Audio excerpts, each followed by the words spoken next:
बातें नहीं करी।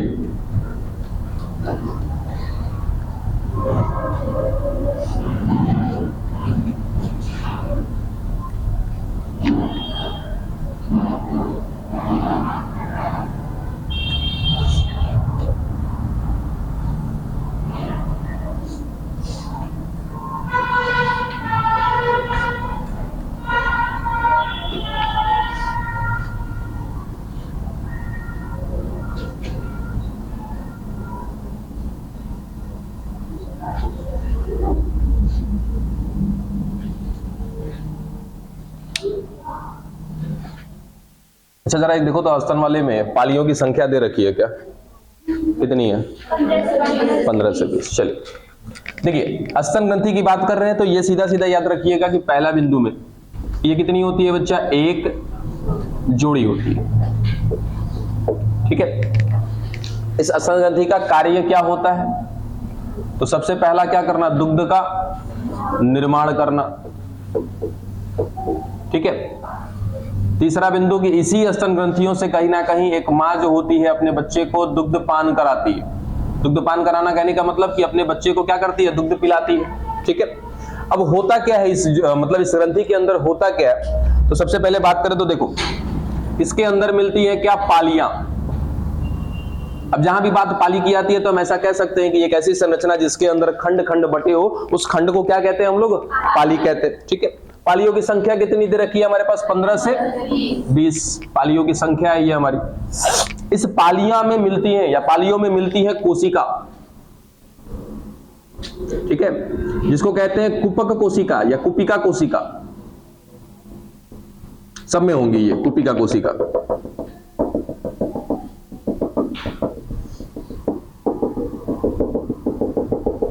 ठीक है, इस पालियों में क्या मिल रही है? कुपिका कोशिका। और इस कुपिका कोशिका को ना प्रेरित करने वाला एक हार्मोन है प्रोलैक्टिन।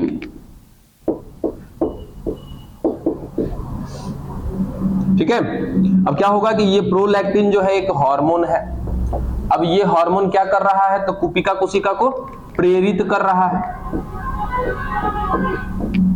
अब बदले में क्या होता है कि ये कुपिका कोशिका अपने अंदर पता है क्या करती है? दुग्ध का निर्माण शुरू कर देती है। तो आपसे पूछा जाए कि स्तन ग्रंथि में दुग्ध निर्माण के लिए जिम्मेदार कोशिका कौन सी है?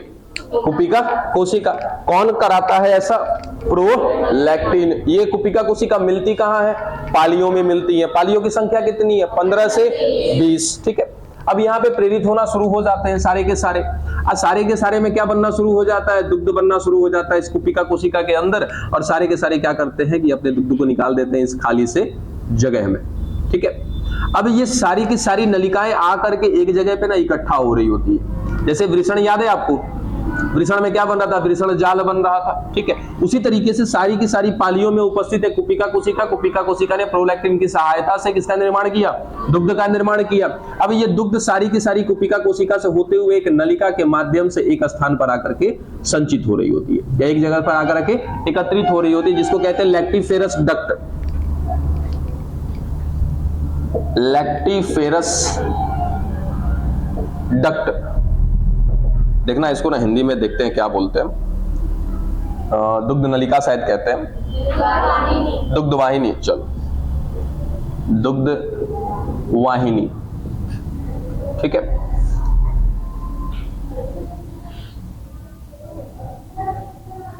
याद रखिएगा इसको कि दुग्ध वाहिनी में आ रही है सारी की सारी। और उसके बाद इसकी कुछ संरचनाएं हैं और भी। इसके आसपास में, इस पालियों के आसपास में मिलता है एडिपोज टिश्यू। एडिपोज टिश्यू को बताएगा क्या होता है? वसा ऊतक। ठीक है, इसके चारों तरफ क्या मिलते हैं? वसा ऊतक।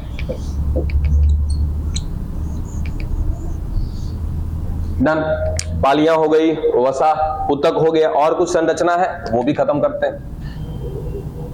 इस बाह्य संरचना पर एक मिलता है वर्णक। ठीक है, जिसको अगर बाहर देखना चाहो तो कुछ इस तरीके से होगा। ये बीच में एक उभार सी संरचना जो गाढ़े रंग की होती है, और इसके आसपास थोड़ा सा डार्कनेस होता है, यानी कि थोड़ा सा कलर होता है यहाँ पे। ठीक है, अब इस वाले हिस्से को जिस पर कलर होता है इसको कहते हैं स्तन परिवेश, स्तन परिवेश। इंग्लिश में कहते हैं इसको एरियोला। इस वाले हिस्से को जिससे कहीं ना कहीं स्तनपान कराती है एक माँ या एक बच्चे को पिलाया जाता है दुग्ध, इसको कहते हैं चूचक, इसमें कहते हैं निपल। इस निपल के आसपास यानी कि चूचक के आसपास क्या होते हैं तो थोड़े से वर्णक पाए जाते हैं जो इसको कहीं ना कहीं एक कलरफुल एरिया बनाते हैं जिसका नाम है क्या स्तन परिवेश, ठीक है, एरियोला कहते हैं। उसके बाद कहीं ना कहीं वो संरचना जिससे दुग्ध पान कराया जाता है बच्चे को, उसको क्या कहते हैं चूचक या तो निपल कहते हैं। अब इसके अंदर हमने देखा तो क्या क्या चीजें मिल रही थी वो भी क्लियर हो गया कि पालियां मिल रही हैं, पालियों के आसपास क्या मिल रहे हैं वसा ऊतक मिल रहे हैं। इस पालियों की संख्या 15 से 20 होती है। प्रत्येक पाली में कुपिका कोशिका का भंडार होता है, यानी कि बहुत सारी क्या पाई जाती है कुपिका कोशिका। इस कुपिका कोशिका को प्रेरित करने वाला कौन है प्रोलैक्टिन हार्मोन। इसी प्रोलैक्टिन हार्मोन को ना याद रखना क्या है, इसको कहा जाता है ना कि दुग्ध निर्माण करने वाला हार्मोन है कोई हमारे पास, बिल्कुल है, कौन है वो प्रोलैक्टिन। अगर ये जाकर के कुपिका कोशिका को प्रेरित नहीं करेगा तो इस कुपिका कोशिका में कभी भी दुग्ध का निर्माण नहीं होगा। तो कुपिका कोशिका को प्रेरित कर रहा है कौन प्रोलैक्टिन हार्मोन, जिससे इस कुपिका कोशिका के अंदर किसका निर्माण हो गया दुग्ध का निर्माण हो गया। वो सारा का सारा दुग्ध इस कुपिका कोशिका से होते हुए कहां आ जाता है दुग्ध वाहिनी में आ जाता है, जिसको क्या कहते हैं लैक्टिफेरस डक्ट। यही थी इसके बिहाइंड की कहानी। अब इसके पीछे एक और हार्मोन आता है जिसका नाम है ऑक्सीटोसिन। चलो दुग्ध तो बना दिया, लेकिन क्या करना होगा दुग्ध को शरीर से बाहर निकालना होगा ना, तो उसको बाहर निकालने के लिए एक हार्मोन जिम्मेदार है जिसका नाम है क्या ऑक्सीटोसिन। अगर ऑक्सीटोसिन नहीं रहेगा ना तो इस स्तन ग्रंथि से दुग्ध कभी भी बाहर नहीं आएगा।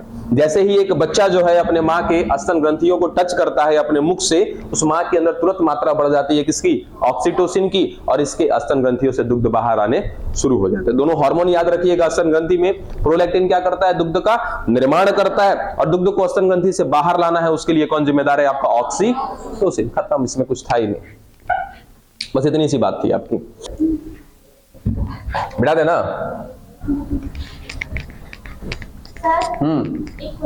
बोलिए ना। अंतःवित्ती, हाँ उस तरीके से नहीं कह सकते, अंतःवित्ती अचानक नहीं टूट जाता है, ठीक है, वो समय लगता है, धीरे धीरे वो धीरे धीरे टूटता है। उसी समय जैसे आपके दिमाग में चल रहा है ना कि बच्चे का जन्म हुआ उसी समय अंतःवित्ती टूट गई, नहीं, अंतःवित्ती नहीं टूटती है।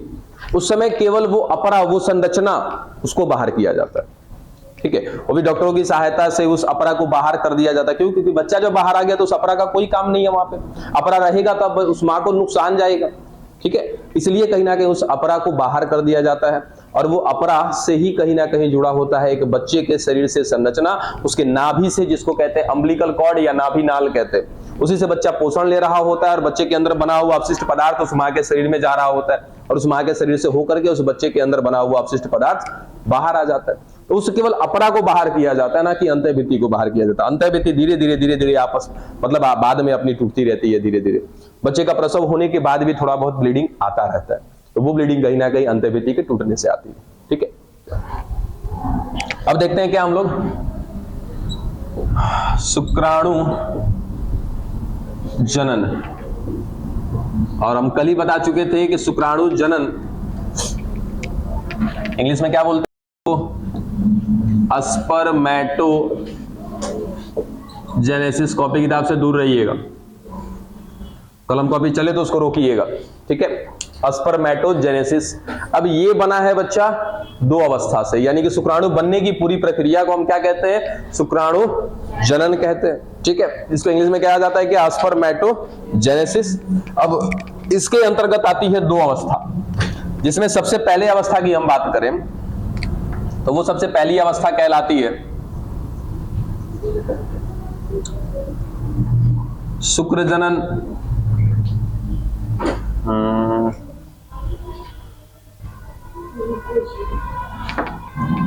या ऐसा कर लें कि शुक्राणु प्रसू या तो पूर्व, हाँ क्या हो गया, हाँ, अच्छी बात है। शुक्राणु प्रसूति या पूर्व कोशिका का निर्माण, ठीक है। यानी कि शुक्राणु पूर्व कोशिका का निर्माण करेंगे, हम उस कोशिका का निर्माण करेंगे जो शुक्राणु बनने से पहले होगी, ठीक है। अब फाइनली उसके बाद आएगा क्या, शुक्राणु जनन, या उसको कहते हैं शुक्र जनन कहते हैं। इसको इंग्लिश में नाम दिया जाता है स्पर्मेटिडोजेनेसिस, स्पर्मेटिडोजेनेसिस, ठीक है। और अगला जो आएगा उसको कहते हैं शुक्र जनन, उसमें शुक्राणु बन जाएंगे, और वो शुक्राणु किससे बनेंगे, तो इसी शुक्राणु पूर्व कोशिका से बनेंगे। कल बताया था ना कि जैसे ये हमारी जर्म कोशिका हो गई, इस जर्म कोशिका से अगली कोशिका जो बनेगी उसको क्या कहते हैं, शुक्राणु पूर्व कोशिका, और ये शुक्राणु पूर्व कोशिका आगे चल करके किसका निर्माण करती है, शुक्राणु।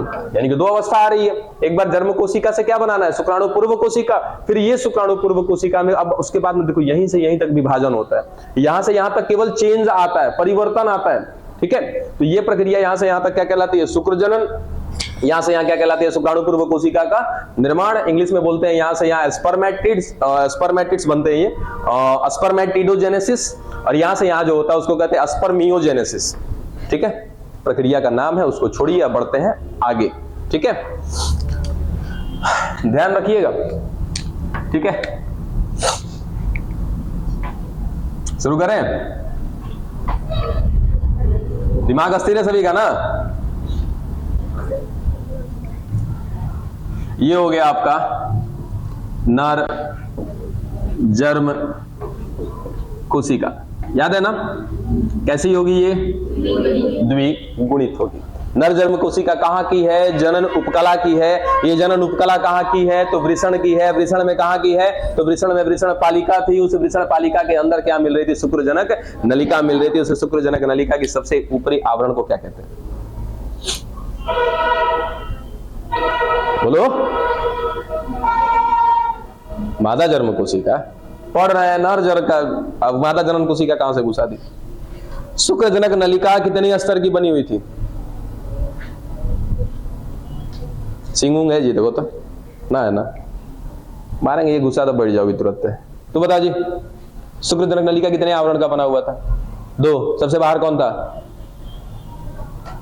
आधार कला, ट्यूनिका प्रोपरिया। कहां दिमाग रहता है, कहियो तो मारेंगे लड़ा लड़ा के, तो लोग हवड़ाओ मत, दीवार में लड़ा लड़ा के मारेंगे, ठीक है। ट्यूनिका प्रोपरिया, उसके नीचे कौन था, आधार कला। उस आधार कला की प्रत्येक कोशिका को क्या बोला था, नर जर्म कोशिका। छोटी वाली को, छोटी वाली को, छोटी वाली को, चलो ठीक है। उस बीच में बड़ी वाली कोशिका भी थी, सटोली कोशिका, चलो डन। सटोली कोशिका से मतलब नहीं है हमें, काम कौन करता है, नर जर्म कोशिका। यही आगे चल के क्या बनाने वाला, शुक्राणु। इसके बिहाइंड का कहानी भी आपको समझा दी है कि सब में कौन मदद करने वाला है, इसका LHFSH मदद करने वाला है ना। LHFSH के बाद कौन आने वाला है, टेस्टोस्टेरोन। उस टेस्टोस्टेरोन को अंदर लाना है, अंदर लाने के बाद, यानी कि अंदर लाने के लिए कौन जिम्मेदार था, तो ABP, एंड्रोजन बाइंडिंग प्रोटीन। इसको किसने बनाया था, सर्टोली कोशिका ने। कुल मिला जुलाकर हम ये स्थिति देख रहे हैं कि टेस्टोस्टेरोन आ चुका है अंदर, वो जाकर के किसको प्रेरित कर रहा है, नर जर्म कोशिका को। क्लियर है यहां तक, आगे देखते हैं। अब इस नर जर्म कोशिका को प्रेरित करने वाला हो गया हमारा कौन, टेस्टोस्टेरोन। अब ये प्रेरित कर रहा है, शुक्राणु जनन को शुरू करा दिया, ठीक है हमारे पास कौन, नर जर्म कोशिका। इसके कुछ और नाम है, जैसे पहला एक नाम आदि जनन कोशिका, ठीक है। एक और नाम है प्राथमिक जर्म कोशिका। नाम बहुत सारे हैं, नाम याद रखना होगा आपको, ठीक है। शॉर्ट में कहते हैं इसको PGC, PGC, primary germ cell, ठीक। कॉपी क्या कर रही हो, सब तुम्हारा भुलवा देंगे, बता दे रहे हैं, याद रखो नहीं तो यहां, ठीक है। हो गया हमारे पास नर जर्म कोशिका। अब ये क्या करने वाली है, अपनी संख्या बढ़ाने वाली है। इन सब के पीछे किसका हाथ है, टेस्टोस्टेरोन का। तो ये सबसे पहले अपनी संख्या बढ़ा रही है, यानी कि संख्या बढ़ाई मतलब क्या हो गई, 1 से 2 हो गई। अभी भी द्विगुणित है, तो हम यहां कैसा कह सकते हैं कि ये कौन सी अवस्था है, गुणन अवस्था है। गुणन का मतलब क्या होता है, अपने आप को दुगुना करना, 4 गुना करना, 5 गुना करना। तो ये लगातार क्या करती जाएगी, समसूत्री विभाजन करती जाएगी, अपनी संख्या को बढ़ाती जा रही है। तो इस अवस्था को कहते हैं गुणन अवस्था, ठीक है, गुणन अवस्था। गुणन अवस्था के बाद कोशिकाओं की संख्या बढ़ रही है क्या? नाम बदले? जरूरी है नाम बदलना, नहीं बदलोगे तो पूरी कहानी खत्म हो जाएगी। ठीक है, पीजीसी को उठा के कहीं और लिख देते हैं आप, पीजीसी, प्राथमिक जर्म कोशिका। ठीक है, अब ये वो कोशिकाएं हैं जो किसको पार करके आई हैं? गुणन अवस्था को पार करके आई हैं। तो हम ऐसा कह सकते हैं कि नर जर्म कोशिका जब अपनी संख्या बढ़ाती है तो बहुत सारी कोशिकाओं का निर्माण होता है, और ये कोशिकाओं का निर्माण होना कौन सी अवस्था के दौरान होता है? गुणन अवस्था के दौरान होता है। अब इन कोशिकाओं का नाम है शुक्राणु जनक कोशिका या तो शुक्रजनक कोशिका। ठीक है, बहुत सारी संख्या बढ़ा ली इसने। ठीक है, जब बहुत सारा संख्या बढ़ गया, अब इनमें होने वाला है क्या? वृद्धि। तो वृद्धि होगा तो क्या करेंगे? आकार में बड़ा कर लेंगे अपने आप को, बड़े हो गए आकार में। अभी भी कैसे हैं? द्विगुणित ही हैं। तो यहां से यहां बोला था गुणन अवस्था, ये कौन सी अवस्था है? वृद्धि अवस्था। वृद्धि अवस्था। चलो वृद्धि अवस्था देख लिया। वृद्धि अवस्था जब हुआ तो ये शुक्राणु जनक कोशिका आकार में क्या हो गए? बड़े हो गए। अभी भी कैसे हैं? द्विगुणित है। अब वृद्धि कर लिया ना, नाम बदले? चलो नाम बदल देते हैं। इसको कहते हैं प्राथमिक शुक्राणु कोशिका। यहां तक की कहानी समझ में आई? क्या क्या हुआ? ठीक है, क्या हुआ कि हमारे पास नर जर्म कोशिका थी, इसने क्या करा? गुणन करा, मल्टीप्लिकेशन किया, संख्या बढ़ाया, तो क्या नाम दे दिया आपने? शुक्राणु जनक कोशिका। अब इस शुक्राणु जनक कोशिका ने क्या किया बच्चा? वृद्धि किया, अपने आकार को बड़ा किया। तो बड़ा करने के बाद जैसे ही बड़ी हो गई तो हमने क्या नाम दे दिया इसको? प्राथमिक शुक्राणु कोशिका। ठीक है, आए हुए हैं साहब लोग, 2-4 मिनट वेट करेंगे। अब इधर आ जाएं। ठीक है, अब थोड़ा सा चेंज। ये प्राथमिक शुक्राणु कोशिका करने वाला है अर्धसूत्री विभाजन। ठीक है, देखिएगा, अर्धसूत्री विभाजन। ठीक है, अब अर्धसूत्री विभाजन का तरीका हमको पता है कि अर्धसूत्री कराने के लिए हमारे पास क्या होनी चाहिए? एक द्विगुणित कोशिका होनी चाहिए। है क्या हमारे पास? कौन है ये? प्राथमिक शुक्राणु कोशिका। ठीक है, अब इस प्राथमिक शुक्राणु कोशिका में क्या होगा? सबसे पहले अर्धसूत्री प्रथम ना, तो अर्धसूत्री प्रथम होगा। अर्धसूत्री प्रथम होगा तो क्या बनेगा? 2 अगुणित कोशिका का निर्माण होगा क्या? हालांकि सबके साथ होगा, हम एक कोशिका को लेकर चल रहे हैं। ऐसी प्राथमिक शुक्राणु कोशिका बहुत बनी होगी जिसकी कोई संख्या नहीं होगी। ठीक है, बहुत ज्यादा संख्या में बने होंगे, और उन सबके साथ क्या होगा? अर्धसूत्री विभाजन। जब अर्धसूत्री प्रथम हुआ तो एक प्राथमिक शुक्राणु कोशिका से क्या बनेगी? 2 कोशिका बनेगी। और एक बात स्टेटमेंट याद रख लीजिएगा कि कहीं भी अगर प्राथमिक लग जाए, यहां पे क्या दिखा है? प्राथमिक शुक्राणु कोशिका, तो प्राथमिक लगा, इसका मतलब इसके बाद क्या आएगा? द्वितीयक आएगा, उसके जस्ट बाद आएगा, तुरंत आएगा। तो अब इसका नाम क्या होगा? द्वितीयक शुक्राणु कोशिका। द्वितीयक शुक्राणु कोशिका हो गया क्या? चलो अब क्या होगा? अर्धसूत्री द्वितीय होगा। अर्धसूत्री द्वितीय होगा तो यहां से भी क्या बनेंगे? 2 अगुणित कोशिका बनेगी क्या? ठीक है, अब इन चारों कोशिका का नाम है शुक्राणु प्रसू या पूर्व कोशिका। कितना आसान है देखो तो। हार्ड कहां पे? कुछ हार्ड नहीं है। तो कर लिया हमने शुक्राणु पूर्व कोशिका का निर्माण। क्या क्या हुआ एक बार वापस गौर करें। ठीक है, ये सब कुछ कहानी कहां की है? देखो यहां पे शुक्रजनक कोशिका की है, नलिका की, सॉरी कोशिका नहीं नलिका की है। अब इसमें कहीं ना कहीं क्या मिल रहा था? आधार कला। उसके अंदर कौन मिल रहा था? जनन उपकला। इसमें कुछ बड़ी कोशिका थी, कुछ छोटी कोशिका। छोटी कोशिका को क्या नाम दिया था? नर जर्म कोशिका। बड़ी वाले को सर्टोली कोशिका। ठीक है, इसके बीच में कौन मिल रहा था? अंतराली कोशिका। इस अंतराली कोशिका को सबसे पहले आगे प्रेरित किया किसने? एलएच ने। एलएच ने क्या बना दिया? सॉरी एलएच ने नहीं, इस अंतराली कोशिका ने क्या बनाया? टेस्टोस्टेरोन। अब ये टेस्टोस्टेरोन क्या क्या करेगा, शुक्राणु जनन को शुरू करेगा। और शुक्राणु बनेंगे किससे, तो अंदर उपस्थित जर्म कोशिका से। टेस्टोस्टेरोन को लेना पड़ेगा कहां पे, अंदर लेके जाना पड़ेगा।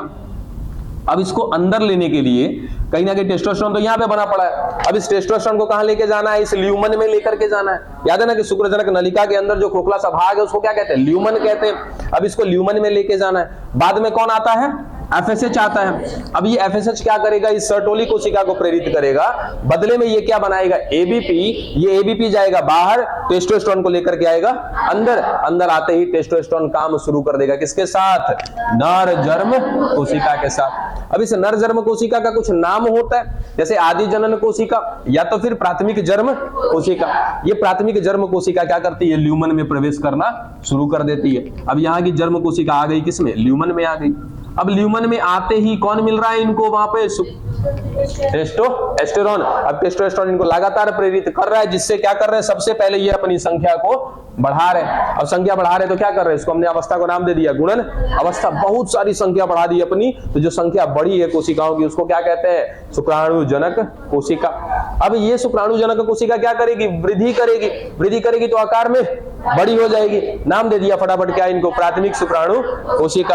अब ये क्या करने वाले हैं, अर्धसूत्री विभाजन। अर्धसूत्री जब प्रथम कंप्लीट होगा तो एक शुक्राणु प्राथमिक शुक्राणुजनक कोशिका से कितनी बनेगी, 2 कोशिकाएं बनेंगी। अब इस दोनों कोशिकाओं को नाम दिया जाएगा क्या, द्वितीयक शुक्राणु कोशिका। ये द्वितीयक शुक्राणु कोशिका के अंदर क्या होगा, अर्धसूत्री द्वितीय। अर्धसूत्री द्वितीय, जब द्वितीय होगा तो हर एक कोशिका से फिर क्या बनेगी, 2-2 कोशिकाएं बनेंगी। इनको नाम देते हैं क्या, शुक्राणु पूर्व कोशिका या तो शुक्राणु प्रसू कोशिका। डन। एक बार देखो यहाँ पे ये तो हो गया PGC प्राइमरी जर्म सेल, इसका इंग्लिश नाम हो गया। शुक्राणुजनक कोशिका को क्या कहते हैं,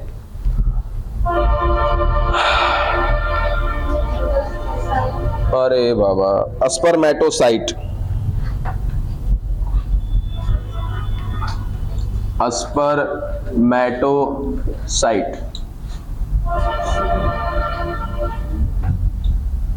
ठीक है। इसको कहते हैं प्राइमरी स्पर्मेटोसाइट। इसको क्या कह देंगे, सेकेंडरी स्पर्मेटोसाइट। नाम वही है, सेकेंडरी स्पर्मेटोसाइट। और लास्ट में जो बने हैं क्या, शुक्राणु प्रसू कोशिका, इनको कहते हैं स्पर्मेटिड्स। इनको नाम दिया जाता है इंग्लिश में स्पर्मेटिड।